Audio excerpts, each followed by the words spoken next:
Muy bien, estamos de nuevo en un estudio más de la poderosa palabra del Señor. Un saludo muy cordial a toda la audiencia de esta radio emisora. Hemos estado estudiando diferentes temas muy importantes a lo largo de estos meses y hoy no será la excepción. Quiero invitarle para que vaya y busque su Biblia, tome papel y lápiz y de esa manera vamos a seguir estudiando la poderosa palabra de Dios. En esta ocasión nos iremos hasta el libro del profeta Malaquías, el capítulo 1 y el versículo 2 y versículo 3. Y hablaremos acerca de el amor de Dios en el libro de Malaquías. Dice el pasaje en cuestión: Yo os he amado, dice Jehová. Y dijisteis: ¿en qué nos amaste? ¿No era Esaú hermano de Jacob? Dice Jehová. Y amé a Jacob y a Esaú aborrecí, y convertí sus montes en desolación, y abandoné su heredad para los chacales del desierto. Muy bien, estos versículos nos hablan acerca de el amor de Dios declarado. De forma tan clara, el Señor está utilizando a Malaquías, su profeta, su siervo, para traer un mensaje al pueblo que había retornado de la esclavitud donde habían estado. Recordemos que en el año 586 el pueblo de Judá, que era el restante del pueblo de Dios que había quedado, fueron llevados cautivos por el imperio babilónico. Habían sido llevados hacia aquella gran ciudad llamada Babilonia. Allí se encontraba una de las 7 maravillas del mundo antiguo, que eran unos jardines colgantes. Era una belleza ver esos jardines que colgaban. Nabucodonosor y los reyes que gobernaron Babilonia habían creado una serie de estructuras que para aquella época eran admirables. A lo largo de todo aquel gran imperio babilónico se podía contemplar unos grandes jardines colgantes.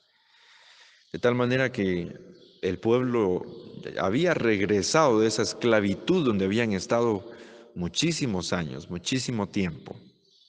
El profeta Jeremías había declarado que tendrían que ser 70 años de cautiverio babilónico. Y así fue como se cumplió.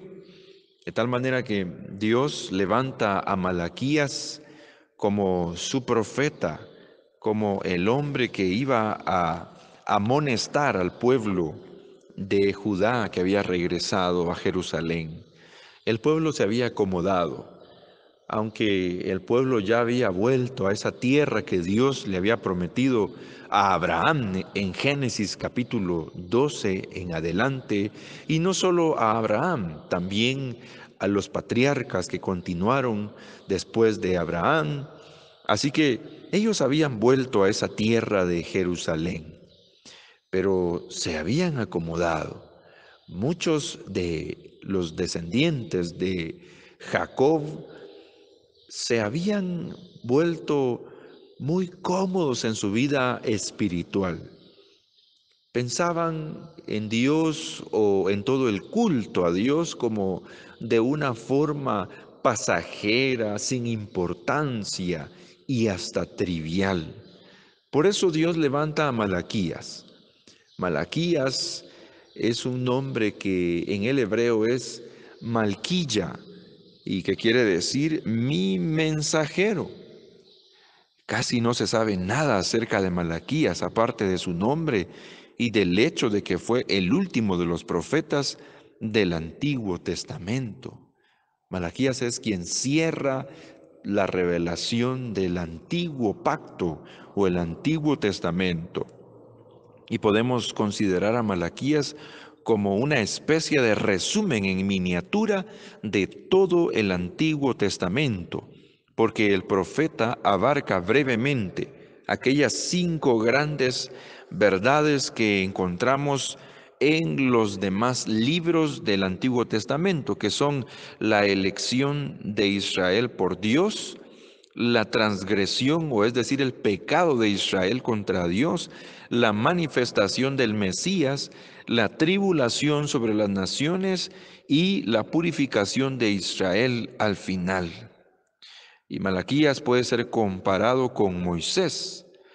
Moisés nos dio la primera profecía del Antiguo Testamento relacionada con el Mesías en Génesis capítulo 3 y versículo 15. Aquella profecía que Moisés redactó en el desierto. Y Malaquías también escribió la última profecía del Antiguo Testamento concerniente al Mesías. En Malaquías capítulo 4 y versículo 2, el profeta hace un anuncio sobre la venida del Mesías cuando dice: mas a vosotros, los que teméis mi nombre, nacerá el sol de justicia, y en sus alas traerá salvación, y saldréis y saltaréis como becerros de la manada. Este sol que menciona Malaquías 4:2 está hablando directamente sobre el Señor Jesucristo, encaminándose hacia el advenimiento del Señor Jesús como Mesías. Así que, así como el sol irradia luz y claridad, el Mesías iba a traer luz a las tinieblas de aquella gran nación, y no solo de Israel, sino de todo el mundo. Así como el sol brilla, el Señor también lo iba a hacer, trayendo salvación y su manifestación de misericordia.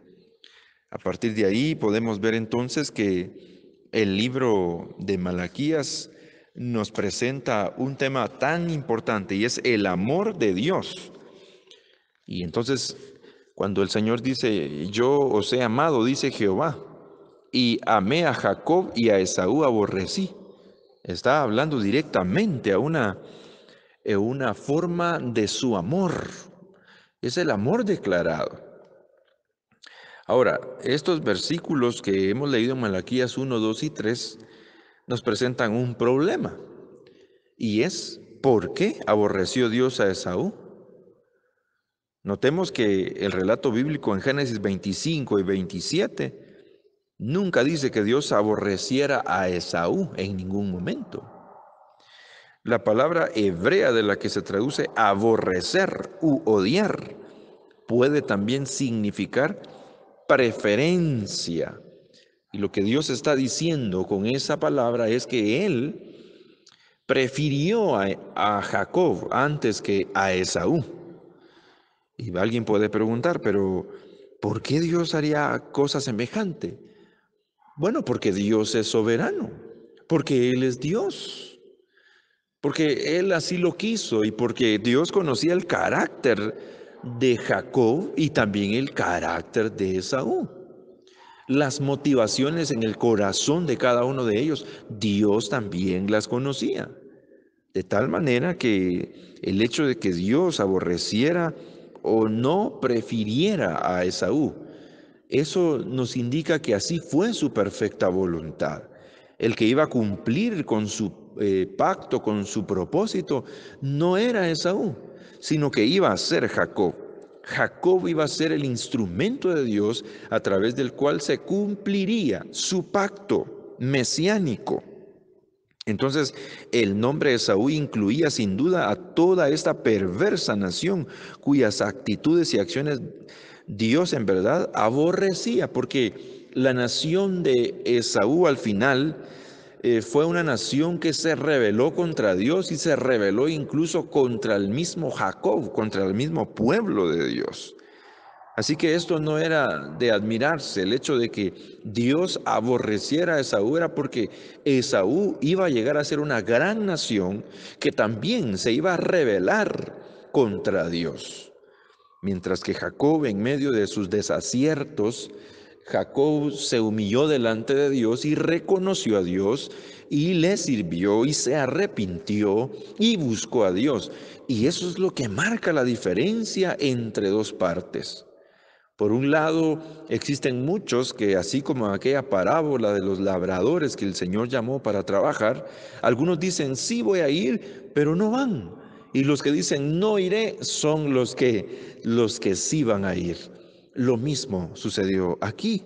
Dios conoce el corazón, conoce la mente de cada uno, y Dios sabía que aunque este Jacob, su nombre significaba burlador, engañador o el que toma por el calcañar, él iba a actuar de manera desobediente quizás y con engaño, pero Dios sabía que él era el hombre que se iba a arrepentir, que iba a cambiar su vida y que en realidad iba a ser el instrumento que él utilizaría para obrar a favor de su pueblo. Mientras que Esaú, él era un hombre que amaba lo vano, lo pasajero, lo trivial, aquello que no era relevante y de hecho aborreció, inclusive vendió su primogenitura. Y Dios sabía y conocía perfectamente la actitud de Esaú y la actitud de Jacob. Ahora, ¿por qué amaba Dios a Jacob? Este es el verdadero problema en este pasaje. Y es que, bueno, cualquiera puede cuestionar por qué es que Dios amaba más a Jacob y por qué aborrecía a Esaú, pero ya hemos explicado que Dios es soberano y es sabio en todo lo que hace. Sin embargo, aunque Dios había amado a Jacob, es decir, había amado a la nación de Israel, su amor fue menospreciado. Primero por los sacerdotes, quienes pretendían engañar al Señor mediante sus ofrendas defectuosas. El capítulo 1 y versículo 7 dice, ¿en qué hemos menospreciado tu nombre? Dice el versículo 6. El 7 dice, en que ofrecéis sobre mi altar pan inmundo, y dijisteis, ¿en qué te hemos deshonrado? En que pensáis que la mesa de Jehová es despreciable. Y cuando ofrecéis el animal ciego para el sacrificio, ¿no es malo? Asimismo, cuando ofrecéis el cojo o el enfermo, ¿no es malo? Preséntalo pues a tu príncipe. ¿Acaso se agradará de ti o le serás acepto? Dice Jehová de los ejércitos. El Señor estaba reprendiendo a aquel pueblo y específicamente a los sacerdotes porque ellos pretendían engañar a Dios. Ellos tomaban los animales con defectos y esos eran los que ofrecían en sacrificio al Señor. Pero con esa acción deshonraban el nombre de Dios, porque sabes, iglesia, Dios merece lo mejor de nosotros. A Dios no se le debe dar las obras, no se le debe dar lo que para nosotros ya no tiene un valor, todo lo contrario. A Dios se le debe dar lo que tiene más valor, lo más trascendental, lo más importante, porque eso, desprenderse de eso es lo que da honra, lo que da gloria a Dios. Cuando hacemos eso, manifestamos que amamos a Dios sobre todas las cosas y que aborrecemos inclusive las cosas terrenales. Así que este amor fue menospreciado, pero también fue menospreciado por el pueblo, por medio de sus desigualdades sociales, por medio de sus matrimonios mixtos que ellos hicieron, es decir, se mezclaron con las naciones paganas, por medio de su inmoralidad, ellos habían cometido terrible abominación y pecado contra el Señor, porque había adulterio, había fornicación en la vida de el pueblo. Por medio de su insinceridad no eran sinceros delante de Dios. Por medio de su olvido de las ofrendas, se habían olvidado de honrar a Dios también con sus bienes. Es parte de la adoración que le ofrecemos al Señor. Y por medio de sus acusaciones, ellos acusaban a Dios, ellos hablaban contra Dios y aún decían que era por culpa de Dios, por la obra de Dios, que ellos se encontraban quizás en aflicción y se encontraban sufriendo, pero no era así. Ellos estaban cosechando lo que habían sembrado. Entonces, realmente el amor de Dios es grande, pero el pueblo lo había menospreciado. Esa es una gran enseñanza para nosotros. Y es que debemos honrar a Dios con toda nuestra vida y debemos recordar que su amor es mostrado y recordar que Dios nos ha manifestado a su Hijo Jesucristo, envió a su propio Hijo. Él vino a morir en una cruz. Él pagó el precio que nosotros teníamos que pagar y su amor es suficiente, es más que suficiente. Y la iglesia debe reconocer que así como el pueblo de Judá había menospreciado el amor de Dios, muchas veces el pueblo también menosprecia con su forma de vida, con sus actitudes, llega a menospreciar la obra de Dios. Es menester que la iglesia reconozca de su decaimiento, su enfriamiento y vuelva a Dios y se arrepienta de todo corazón. Cuando la iglesia hace eso, entonces la iglesia entra en ese proceso de levantamiento, de crecimiento, de ser fortalecidos y perdonados por la gracia y la misericordia de Dios. Quiera el Señor que nos halle amándolo a Él como Él nos ama. Probablemente el amor del Señor es incomparable, no puede compararse con nada. Es un amor tan grande, tan sublime. Pero iglesia, debemos de actuar tratando de corresponder al amor de Dios con que nos ha amado. Oremos al Señor. Padre, te honramos, te alabamos, te glorificamos porque eres grande, porque eres bueno, porque eres maravilloso y tu misericordia es eterna. Reconocemos, así como el pueblo de Judá había fallado, no valorando tus cosas, tus caminos, Señor, tu voluntad. Señor, también muchas veces tu pueblo ha deshonrado y no ha valorado tu obra. Pero hoy nos levantamos, Señor, creyendo que tu amor es más grande, que tu misericordia es más grande. Poderoso Jesús, confiamos que tú obrarás, que levantarás y afirmarás a tu pueblo. Oh Señor, gracias porque eres un Dios de misericordia. Sabes el pecado y aún así te manifiestas con amor, pero también llamas al arrepentimiento para que tu pueblo reconozca de dónde ha caído y se levante de esa condición donde está. Padre, ayúdanos y levanta a tu pueblo para la gloria de tu nombre, en el nombre poderoso de Jesús. Amén y amén. Que el Señor te bendiga y recuerda, entra en el arca tú y toda tu casa.